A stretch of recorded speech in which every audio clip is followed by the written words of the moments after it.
Hey everyone, welcome back to Sideline Shenanigans. Today's episode is actually something new and something special. We're kicking off a brand new series we're calling Sideline Shenanigans Legends, where we sit down with some of the most influential figures in Indiana high school footballs. The players, the coaches, whose stories continue to inspire the next generation. And there's no better guest to help us today launch the series than today's guest, Josh Smith. Josh's journey began at Attica High School, where he made a name for himself as one of the state's premier small school players. His talent and determination earned him a spot at the U.S. Naval Academy, where he played D1 football and competed in one of the sport's grandest stages, the Army-Navy game. This year, Josh was inducted into Indiana High School Football Hall of Fame, a recognition both of on-field achievements and the example he has set for athletes across the state. In this conversation, we'll explore his path from small-town Indiana to the Naval Academy, his experience on the field, and the lessons that have stayed with him ever since. It's a great way to launch our Legend series. So sit back and enjoy our conversation with Indiana High School Hall of Famer and Navy football alum Josh Smith. Josh, wow, welcome to the show. Bryan, thank you for having me. It's an honor to be here, and looking forward to having a little discussion with you. Sure thing. So Josh, what was it like growing up in Attica and playing football there? Well, growing up in Attica, I mean, obviously a small town, but I lived out on the farm just outside on 28. So very isolated from the rest of the city as a child. So got pretty close with my brother and sister, and then some of the other friends that were my age that lived out in that direction. But being able to play football for Attica was a lifelong dream of mine growing up, to see some of the greats before me that came and watch them and just follow in their footsteps and just try to take it one step further was my goal. Football actually wasn't my primary sport growing up. It was basketball. Played AAU basketball. Gary Schmidt and Ed Burrs coached us. We traveled all over the state, and then which led to me getting picked up to play for a different team in Indiana. And right before my high school football career started, we won the national championship in basketball. So I came back thinking, nope, basketball is my sport. I'm done playing.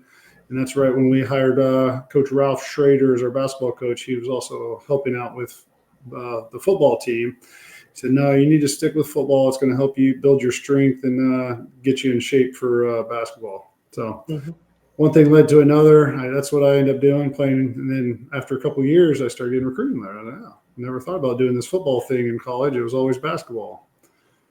So that's kind of the backstory of that kept me playing football, and very grateful for Ralph Schrader to convince me to do that. What did it mean to you to wear a Red Rambler jersey? It meant a lot. I mean, just coming up through the ranks and seeing them, the guys in front of me, the Craig Snyders and Corey Stitz, and those guys that were 3-4 years ahead of me, and then being able to play with Craig my freshman year, stepping in, being able to play just because we didn't have a lot of numbers. I was able to start, and to play alongside him and some of his teammates really set the stage for the rest of my career there. And just to be able to wear that jersey on Fridays in high school, I loved it. Like that was such an honor to be able to wear that. We called ourselves the Black Shirts. We always had a black shirt wearing underneath it that we'd wear, mimicking the 1990s Nebraska Cornhuskers defense. And we really took pride in our defense there too. So, who were your biggest influences as a young player? Are you talking professionally or just in school? In school. Like I said, Craig Snyder was somebody who I looked up to in freshman year, having the opportunity to play with him. He was our quarterback, and he was just, I mean, you look at him, he's like, oh man, he's 6'4", big stocky guy. He had that NFL quarterback build to him, and he was good.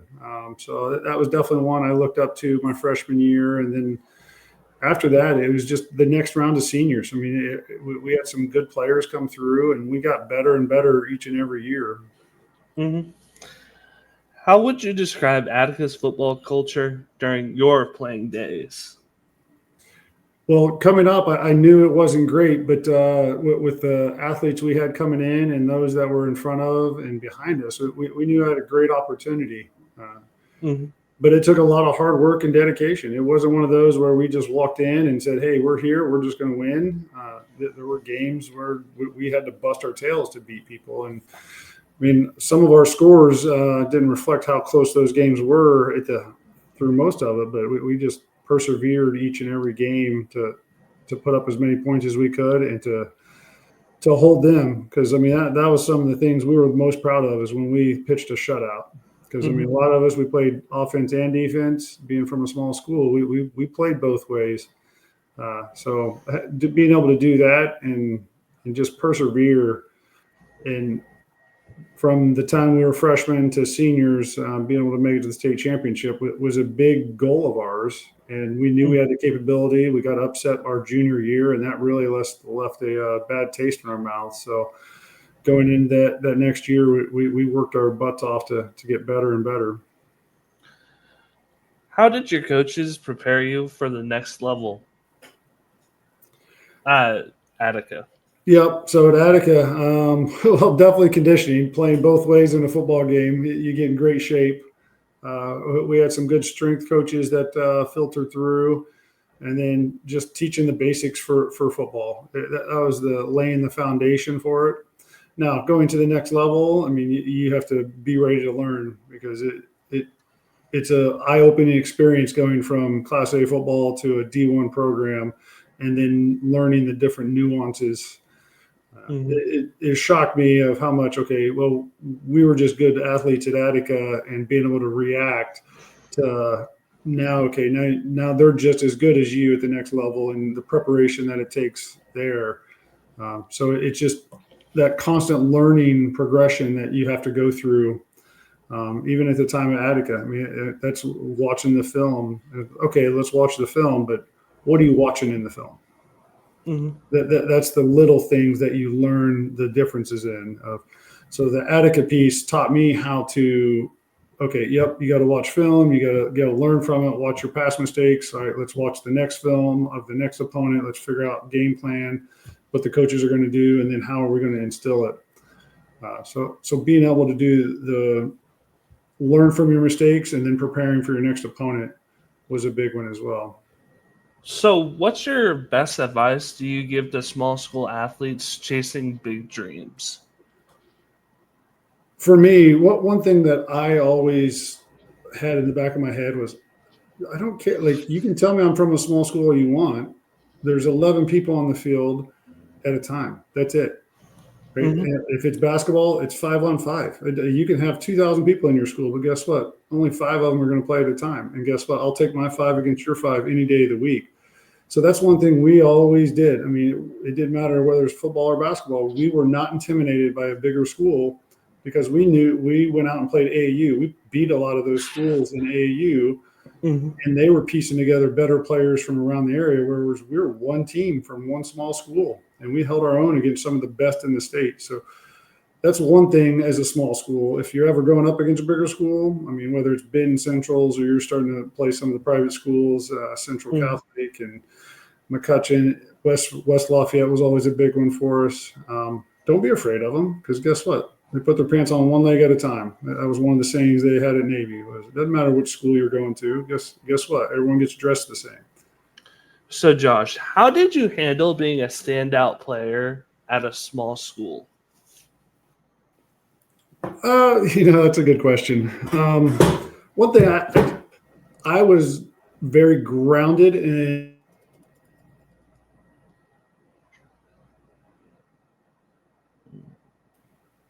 Are you still there? Yeah, yeah. Go All right, ahead. sorry, I lost all my video, but no. So I was taught at a young age to be humble.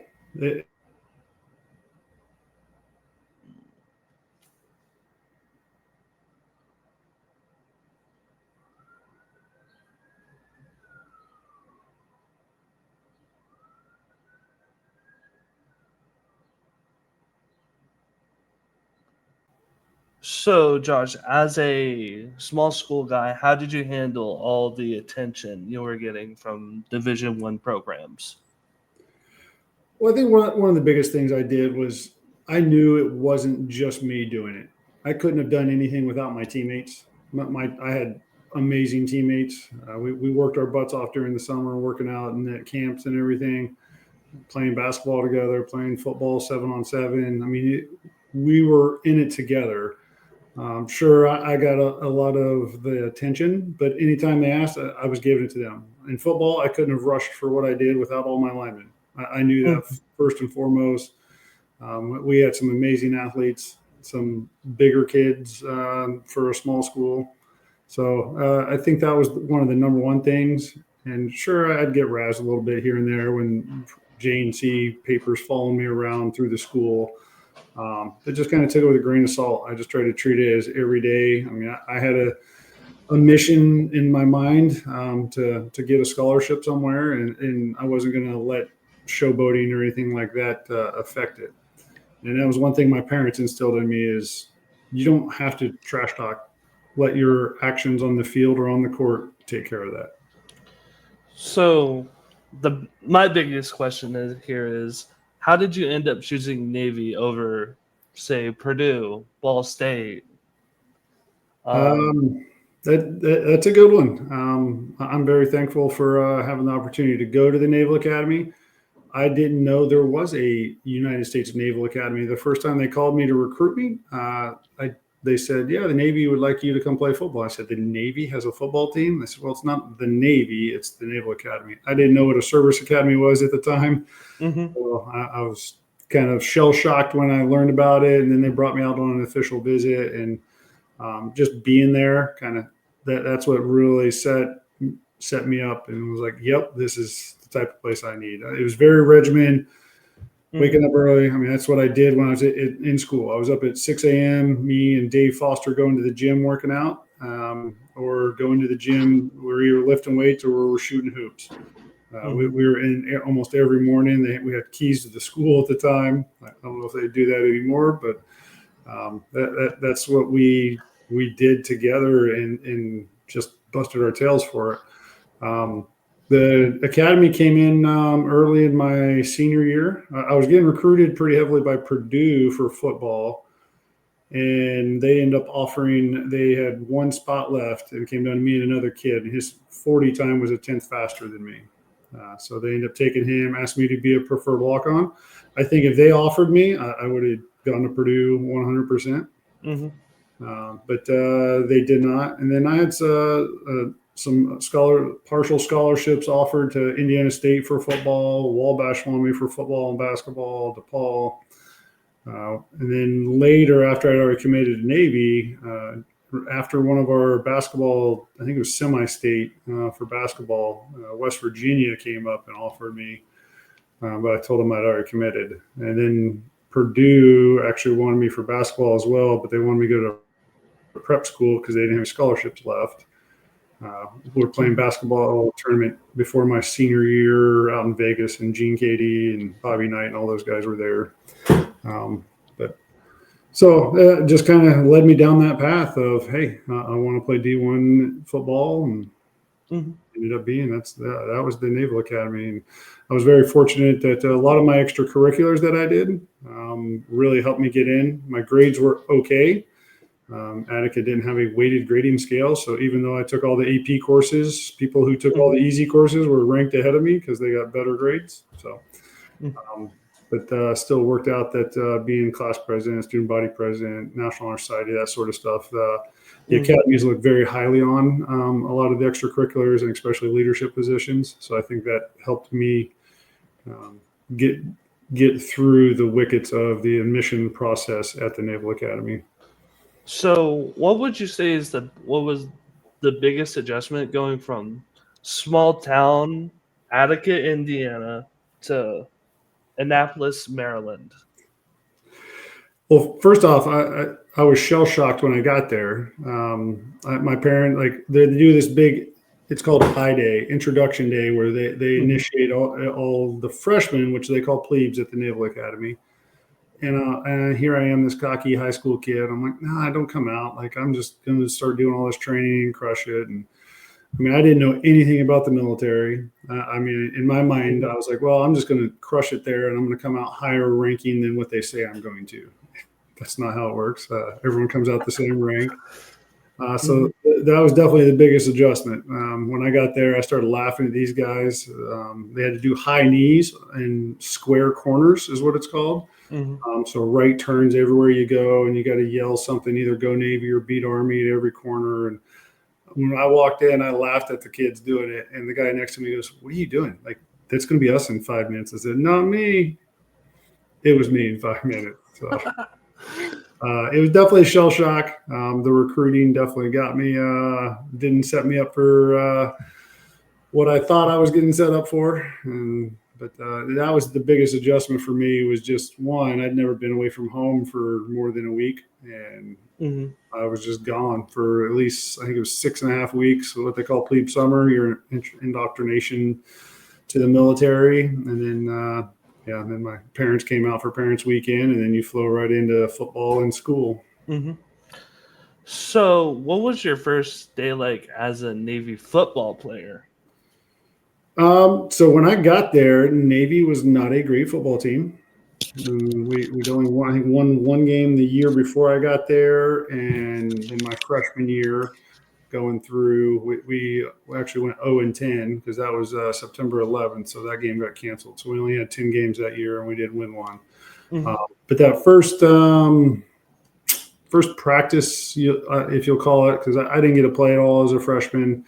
We have a JV team, and we played a few JV games, and I played in the first one a few snaps, but we had almost 200 kids on the football team. So you're just buried on the depth chart. It was that coaching staff then was, hey, let's cast a big net, catch as many as we can, and see what comes, see if any of them rise to the top. So once the new football coaches came in, then that's the first thing they did was, all right, we're going to figure out who's tough, and started weeding people out.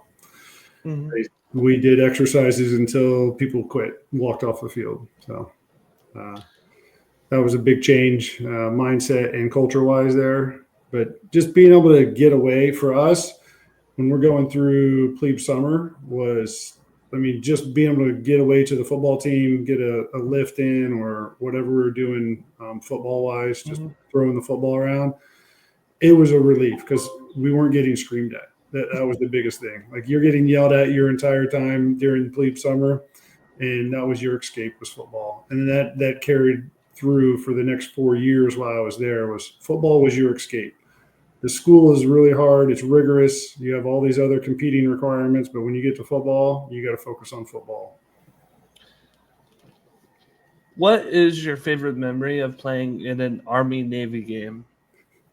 That was pretty easy. My senior year, I had a pick six, so that's by far the best memory.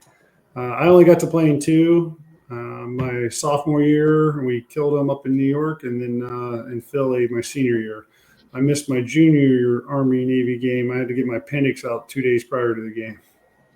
I think I've seen that interception video somewhere. I feel like one of my coaches showed me, or I've seen it on the internet or somewhere. Yeah, it was pretty awesome. It was my one and only touchdown in college. What's something about Navy football experience that most people don't understand? We call it the Navy Football Brotherhood. So we've started it since I graduated, that we all stay in touch. We actually go back to the games. We have our own tailgate. We help each other out wherever you are in the country. It is a brotherhood that extends beyond just playing football with guys. I know guys that that weren't at the academy, or guys that came before me. And it's our way of extending that family, that you always have somebody you can lean on. If you're living in an area and you need help with something, finding a job, we hit up our brotherhood and say, hey, who's living in this area? Can anybody help this guy out? Boom. But to have that brotherhood and to see it, how much it's grown over the last 10 years since we started it, that's one thing that people don't understand about Navy football is, one, you become brothers with those in the locker room with you, because you're going through it all together. blood, sweat, and tears. But then there's a bigger brotherhood once you get done actually on the field. So, what did it feel like to get a call about the Indiana Football Hall of Fame? That was a huge honor. Something I didn't expect. Gary Schmidt had hit me up and said, "Hey, somebody's going to nominate you for this, but you got to be voted in." And I was like, "Okay." I'm going about my day-to-day stuff here. I was getting ready for deployment, and then while I was on deployment, or actually right before I deployed last year, is when I got the call or the email that said I was selected to join the Indiana Football Hall of Fame. Unfortunately, I was gone last summer, so I deferred it for a year. So this year they're doing the ceremony for me. What does the honor mean to you personally? Personally, it's a huge honor. Again, I don't view it as my honor. I will chat with every one of my teammates and tell them thank you, because it's one of those things you can't do without a good team. And we had a lot of great players. And the reason we went, I think, 12-1 our junior year, and then 14-1 to the state championship. I think it was 11-1 junior year, but couldn't have done it without the teammates around me, and then the support of the families in Attica. It was amazing when we were making our run to the state championship. Every week it turned into, hey, we're hosting spaghetti dinner, lasagna dinner the night before. We'd go to the school, and then we'd be in the home ec room, and all the families are there cooking for the whole football team, and people are inviting us to restaurants. And I think at one point we had the movie theater rented out for us to watch Remember the Titans when that came out. I mean, it was amazing how the town just rallied around us, and then the caravans that everywhere we went to go play. It was amazing. What do you think your younger self would say about your Hall of Fame honor? What would I say to my younger self? Keep doing what you're doing. Bust your tail. You do it for the right reasons. Don't look for the accolades. They come, but that's not why you do sports. You do it because you love those that you're playing with, and you love the game you're playing. And that's the way I played when I went through Attica. So for me, I wouldn't tell him much. I would just say, hey, just keep doing what you're doing. Work your tail off. God's got a plan. Just do your thing. Control what you can control, and do your best. Try your hardest. All right, so we're gonna get into the fun part of the episode that I like to have. I don't know if you've seen a few of the episodes, but I asked some of the craziest questions. Can't wait. So, who was the funniest teammate you ever had at Attica or Navy? Oh man, funniest man. We definitely had a lot of characters at Navy. My locker was right next to our fullback Kyle Eckel, who played in the NFL for a couple of years, and then on the other side was another guy. And he wasn't necessarily funny as much as if you said the sky was blue, he would argue tooth and nail until practice started that it wasn't. So it was just comical listening to him and some of his discussions with some people. But that's part of being teammates, right? You got to be able to have fun with each other. And right. Trying to think Attica. I mean, we always had the jokesters, the Josh Jones, who was a big old lineman for us. He was always a practical joker and always out. I don't think he was ever serious about anything. No. He was out having fun. Absolutely. So what was your favorite road trip as a player, high school or college? Road trip? Navy, we flew a few places. My favorite trip would have been when I got to play at Notre Dame Stadium at Navy. When I played there, we were trying to break a 40-year streak of them winning, and I tipped the field goal as it went in, and I had 70 plus Attica people or family members there watching the game. So that's one of the most memorable ones that breaks my heart. You think when you tip a 43-yard field goal that there's no way it's going in. I got up celebrating, and it went through sideways, just cleared the crossbar as time expired. That was definitely one of the biggest road trip memories for me from an academy. And then at Attica, it had to have been just, we traveled everywhere for that state tournament senior year, but going to get to play in Indianapolis and playing in the Dome was a heck of an honor.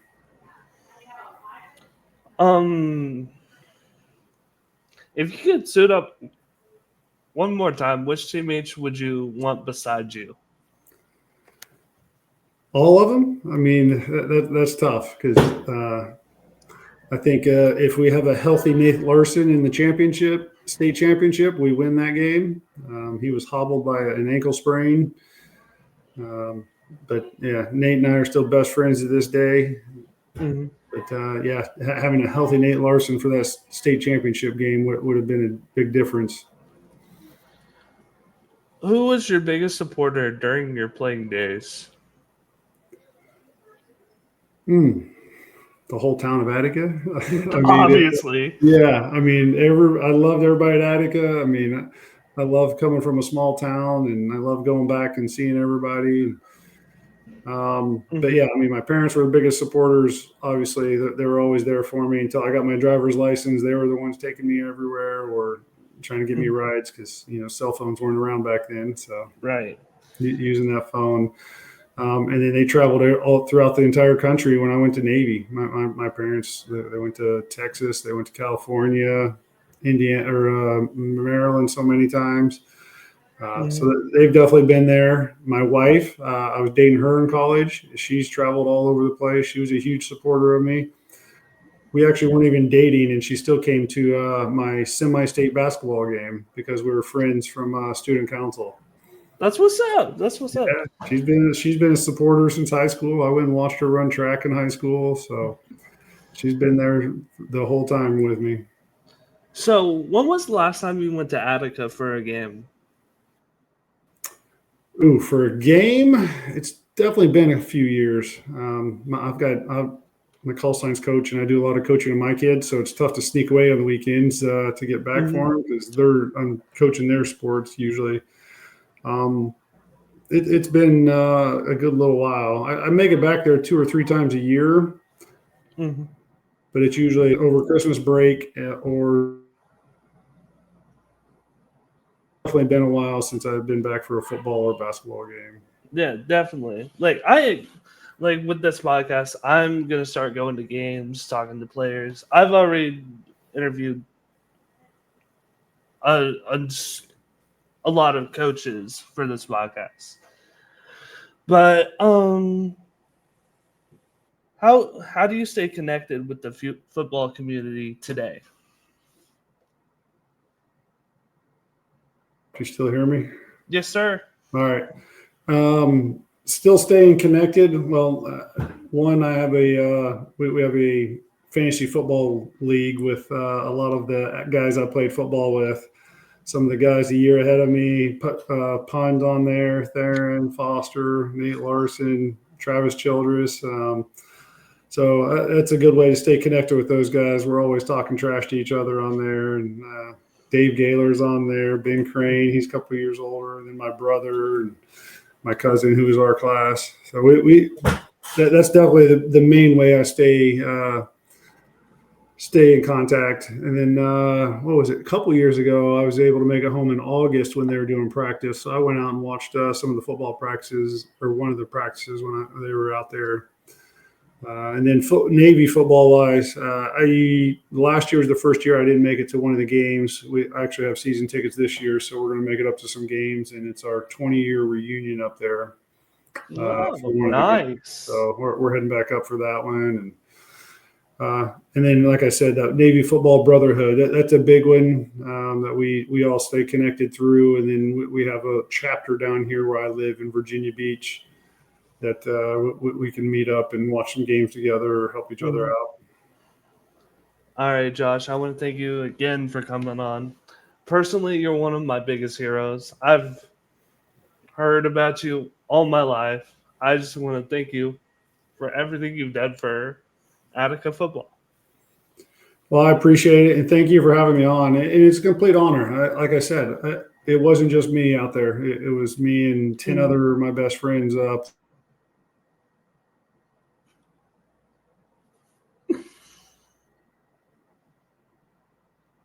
But you got to make sure you put in the time and effort because the games aren't necessarily won on Friday nights. Absolutely. But I'm Bryan Jones. He's Josh Smith. Thank you for listening.